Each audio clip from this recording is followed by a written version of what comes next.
అండి. నమస్తే. Welcome back to our channel. అందరూ నవరాత్రులకు సిద్ధమవుతున్నారా? ఇంకా అన్ని పనులైతే స్టార్ట్ చేసుకొనుంటారు అందరూ. ఇంకా ఇంటిని శుభ్రం చేసుకోవడం, పూజ మందిరంను శుభ్రం చేసుకోవడం. మనకు మహాలయ అమావాస్య బుధవారం వచ్చింది కదా! తెలంగాణలో అమావాస్య రోజు చిన్న బతుకమ్మ అంటే ఎంగిలి పూల బతుకమ్మ కూడా చేస్తారు. అది కూడా ఒక విధంగా గౌరీ పూజనేనండి. ఇంకా అది కూడా చక్కగా అందరూ నిర్వహించుకుంటారు ఈ తెలంగాణలో. సాంప్రదాయము. ఇంకా అమావాస్య రోజు ఎంగిలి పూల బతుకమ్మ. గురువారం నుండైతే మనకు శరన్నవరాత్రులు మొదలు కాబోతున్నాయి. చాలామంది ఇంకా నవరాత్రులంటే ఉపవాసం ఉండాలి, దీక్షగా చేయాలి అని అనుకుంటారు. అలా ఏం లేదండి. మీరు కలశం, అఖండ దీపం పెట్టుకోలేననుకున్న వారు కనీసం అమ్మను ఒక పసుపు ముద్ద రూపంలో తయారు చేసుకొని ముందు 3 రోజులైనా, లాస్ట్ 3 రోజులైనా అమ్మకు మహానవమి అంటే చాలా ఇష్టమండి. నవమి రోజు, అష్టమి రోజు అమ్మను ఆరాధించుకోవచ్చు.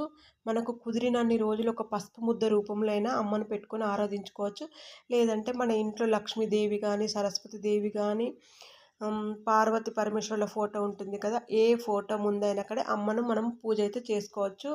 9 రోజులు 9 అవతారాలుగా మనము పూజించాలనుకునేవారు కలశం, అఖండ దీపం పెట్టుకొని ఆ విధంగా చేసుకుంటారు. అలా చేయలేని అనుకునేవారు ఇలా సింపుల్గా మన పూజా మందిరంలోనే చేసుకోవచ్చండి. చాలామంది విజయవాడ మన ప్రాంతానికి ఏది దగ్గర అంటే శ్రీశైలము, విజయవాడ 2 మనకు దగ్గరే కదా హైదరాబాద్కైతే. ఆ ప్రాంతానికి ఏది దగ్గర ఉంటే ఆ అమ్మవారి అలంకరణలను చేసుకుంటూ చాలామంది పూజ చేసుకుంటారు. ఎక్కువనైతే విజయవాడ దుర్గామాత అలంకరణలే అందరు చేసుకుంటారు. ఇంకా ఆ ప్రాంతాన్ని బట్టి ఆ విధంగా అమ్మనైతే పూజిస్తారు. అలా పూజించేవారు చక్కగా కలశం పెట్టుకొని ప్రతి సంవత్సరం ఏ విధంగా చేసుకుంటారో ఆ విధంగా చేసుకోండి. ఒకవేళ మేము అమ్మను ఆరాధించుకోవాలని మీకు మనసులో ఉంది కానీ కలశం, అఖండ దీపం పెట్టుకోలేము అనుకునేవారు ఒక పసుపు ముద్ద రూపంలో అమ్మను చేసుకొని మీరు ప్రతిరోజు ఉదయం, సాయంత్రం పూజ అనేది చేసుకోవచ్చండి. అంటే ఒక టైం పెట్టుకోవాలి. ఉదయం 6 లోపు, సాయంత్రం 6 నుండి 8 లోపు ఆ విధంగా ఒక టైం పెట్టుకొని ప్రతిరోజు ఒకే టైంకు పూజ అనేది చేసుకోవచ్చు. ఒకవేళ 9 రోజులు వీలైతే 9 రోజులు చక్కగా ఒక పసుపు ముద్ద రూపంలో తయారు చేసుకొని 9 రోజులు ఒకే టైంకు పూజ చేసుకోండి. ఇంకా మీకు కుదిరితే పువ్వులు అవి ఉంటే పువ్వులతో అర్చన చేసుకోవచ్చు. కుంకుమ పూజ చేసుకోవచ్చు, పసుపు పూజ చేసుకోవచ్చు. అలా మీ ఇంట్లో ఉన్న వాటితోటే అమ్మకు అర్చన అనేది చేసుకోండి. అదంతా కుదరకపోతే మీకు ఏ ఫోటో ఏ రూపంలో అయినా అమ్మ ఉంటుంది కదా, లక్ష్మీదేవిని కూడా దుర్గాదేవిగా మనం భావించుకుంటూ పూజ అయితే చేసుకోవచ్చు. ఆ విధంగా అమ్మకు ఉదయం, సాయంత్రము కుంకుమ పూజ అనేది చేసుకోండి. ఇంకా కలశం, అఖండ దీపం పెట్టుకొని ఆనవాయితీ ఉన్నవారు చక్కగా ప్రతి సంవత్సరం ఏ విధంగా చేసుకుంటారో ఆ విధంగా చక్కగా చేసుకోండి. 3 పూటల ఉదయము, మధ్యాహ్నము, సాయంకాలం. ఇక్కడ నైవేద్యాలకు వచ్చేసరికి 9 రోజులు 9 రకాల నైవేద్యాలు వండాలా అని కూడా చాలామంది అనుకుంటారు. మీకు వీలుండి మీరు చేయగలుగుతారు అనుకుంటే 9 రోజులు 9 నైవేద్యాలు అమ్మకు సమర్పిస్తే మంచిది. అలా వీలు కాని వారు ఉదయం పూజ చేసుకున్న వారు పాలు, పండ్లు, కొబ్బరికాయ ప్రతిరోజు ఒక కొబ్బరికాయ కొట్టండి. అలా చేసుకోండి. కొబ్బరికాయ కూడా కొట్టలేమనుకున్నవారు పాలు, పండ్లు, ఒక బెల్లం ముక్క నైవేద్యం పెట్టండి. ఇంకా మీరు స్నానం చేసి మధ్యాహ్నం భోజనం చేసుకుంటారు కదా, ఆ భోజనంనే అమ్మకు నివేదన చేసి అందులో మాత్రం ఉల్లిపాయ, వెల్లుల్లి లేకుండా చూసుకోండి. ఉల్లిపాయ, వెల్లుల్లి లేకుండా అమ్మవారికి నివేదన ఏదైనా చేయొచ్చండి. ఆ విధంగా అమ్మవారికి నివేదన చేయండి. అలా చేసినా సరిపోతుంది. ఇంకా మేము 9 రోజులు 9 రకాల నైవేద్యాలు వండి పెట్టేవాళ్ళు చక్కగా వండి పెట్టండి. అలా వండి పెట్టలేని వారు ఉదయం పాలు, పండ్లు అమ్మకు నివేదన చేయొచ్చు. ఇంకా 9 రోజులు ఒక దీక్షలాగా చేయాలనుకునేవారు అన్ని నియమాలు పాటించి వారు పూజ అయితే చేసుకుంటారు. ఒక మాల వేసుకోరు కానీ అన్ని నియమాలు పాటిస్తారు. బ్రహ్మచర్యం పాటిస్తారు. కాళ్ళకు చెప్పులు వేసుకోకూడదు. నుదుట కుంకుమను ధరించాలి, చేతులకు గాజులు ధరించాలి, కాళ్ళకు ప్రతిరోజు పసుపును రాసుకోవాలి. ఈ విధంగా ఒక దీక్షలాగా అమ్మకు మంచి అంటే ఉతికిన బట్టలు, మంచి బట్టలు కట్టుకొని అమ్మను పూజ చేసుకోవాలి. ఆ విధంగా 9 రోజులు చేసుకుంటే మంచిదండి. అలా వీలు కాని వారు ఇలా ఒక పసుపు ముద్ద రూపంలో నియమాలు కొన్ని అయితే ఇక్కడ ఈ పసుపు ముద్ద రూపంలో అమ్మను పూజించినా కూడా నాన్ వెజ్ తినకూడదండి. బ్రహ్మచర్యం పాటించాలి. ఇంట్లో నాన్ వెజ్ వండకపోవడమే మంచిది. ఒకవేళ ఇంట్లో వారు ఒప్పుకోలేదంటే ఇంట్లో వారికి వండి మళ్ళీ స్నానం చేసి మీరు పూజ టైంకు మళ్ళీ పూజ చేసుకోవచ్చు. కాళ్ళకు చెప్పులు కూడా వేసుకోకపోవడమే మంచిదండి. మీకు దగ్గరలో ఉన్న టెంపుల్కి వెళ్ళైనా కూడా రావచ్చు. ఇంకా అసలు ఇంట్లో అసలు కుదరదు పూజ అనుకునేవారు కూడా ఈ 9 రోజులు హ్మ్, నాన్ వెజ్ తినకుండా ఒక నియమం పెట్టుకొని ఇంట్లో చక్కగా దీపారాధన చేసుకొని గుడికి వెళ్ళండి. గుడిలో కూడా మనం నవరాత్రులు చేయొచ్చు. ప్రతిరోజు మనం గుడికి వెళ్ళినా కూడా ఈ 9 రోజులు మనం అమ్మను ఆరాధించిన కింద లెక్కనే వస్తుంది. మీకు ఇంట్లో వీలైతే ఇంట్లో చేసుకోండి. లేదంటే గుడికి వెళ్ళి గుడిలోనైనా అమ్మను దర్శనం చేసుకొచ్చుకోండి ప్రతిరోజు. అలా గుడి మీకు దగ్గర ఉండి వీలైతది అనుకునేవారు గుడికి వెళ్ళండి. అలానైనా చేసుకోండి.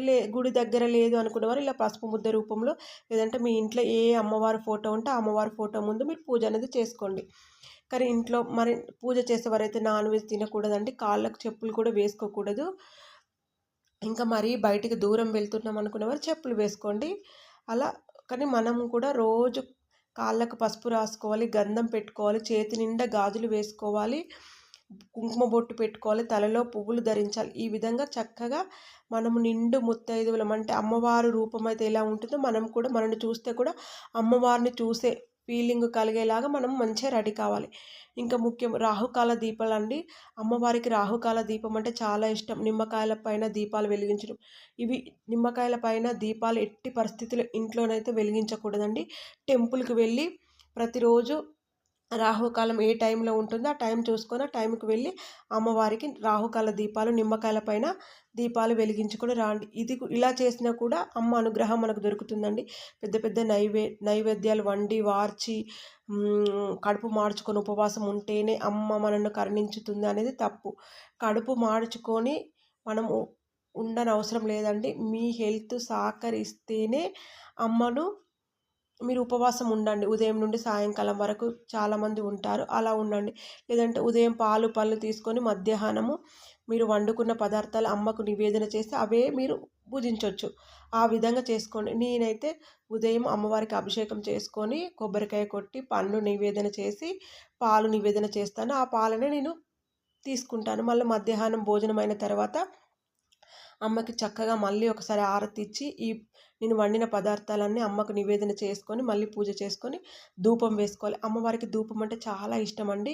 చక్కగా ధూపం అనేది 3 పూటలే ఇవ్వండి. మార్నింగ్, మధ్యాహ్నము, సాయంకాలం ఇలా 3 పూటలు అమ్మవారికి ధూపం వేసుకోండి.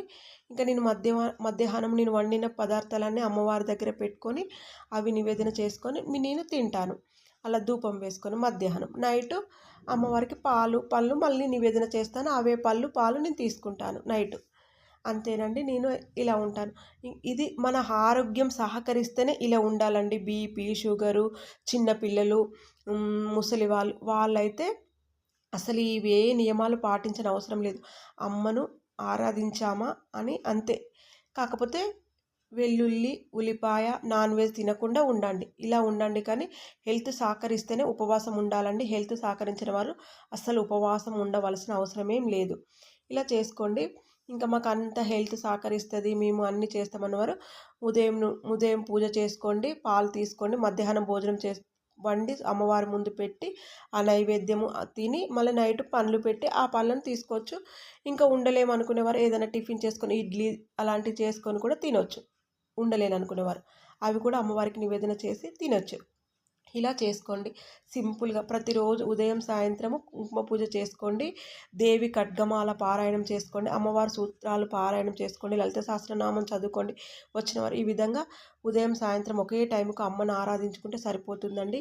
కడుపులు మార్చుకొని ఉపవాసం ఉండాలి. ఇన్ని నియమాలు పాటించాలని ముందు భయపడవలసిన అవసరం లేదు. మీరు చేస్తుంటే మీకే తెలుస్తుందండి. చాలా మహిమగల డేస్ అండి. 9 డేస్ చక్కగా పూజ అనేది చేసుకోండి. 9 రోజులు అమ్మను ఆరాధించుకుంటే చాలా మంచిదండి.